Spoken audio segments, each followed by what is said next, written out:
بسم اللہ الرحمن الرحیم۔ السلام علیکم۔ سوال: آرٹیکل نمبر 3 قانون شہادت 1984 کے تحت کون شہادت دینے کا اہل ہے؟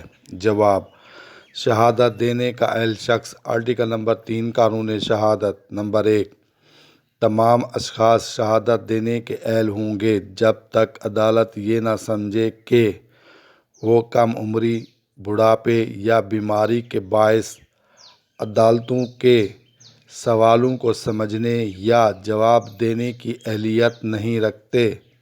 نمبر 2: جھوٹی شہادت دینے کے لیے سزا یاب شخص شہادت دینے کا اہل نہیں۔ نمبر 3: اگر عدالت کو اطمینان ہو کہ اس شخص نے اپنی اصلاح کر لی تو وہ شہادت دینے کا اہل ہوگا۔ نمبر 4: عدالت کسی گواہ کی اہلیت کا تعین قرآن و سنت میں مقرر کردہ شرائط کے مطابق کرے گی۔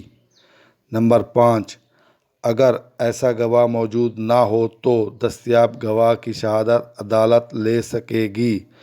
اہل کے معنی صلاحیت رکھنے والا، تعین کے معنی محدود کرنا، مخصوص کرنا، مقرر کے معنی طے شدہ، مامور۔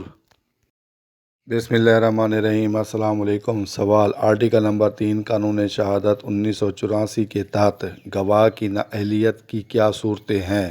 جواب: آرٹیکل نمبر 3 قانون شہادت گواہ کی نااہلیت قانون شہادت 1984: داروغہ حلفی کم عمری، بڑھاپے یا بیماری کے باعث عدالتوں کے سوالوں کے جوابات دینے کی اہلیت نہ رکھتا ہو۔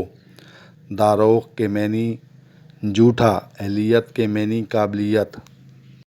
بسم اللہ الرحمن الرحیم۔ السلام علیکم۔ سوال: آرٹیکل نمبر 3 قانون شہادت 1984 کے تحت بچہ اہل گواہ ہے کس صورت میں؟ جواب: آرٹیکل نمبر 3 قانون شہادت 1984 نمبر 1: بچہ اہل گواہ ہے اگر وہ عدالت کے سوالات سمجھ سکے اور ان سوالات کے معقولیت سے جوابات دے سکے۔ نمبر 2: گواہ کی شہادت پر اعتبار نہ کرنے کے لیے کم عمری کوئی وجہ نہیں ہوتی۔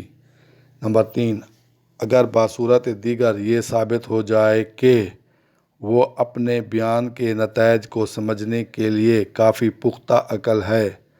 اہل کے معنی قابل، معقولیت کے معنی مناسب ہونا، سمجھ بوجھ، پختہ عقل کے معنی عقل مند، ہوشیار، دانا، تجربہ کار، اعتبار کے معنی یقین کرنا۔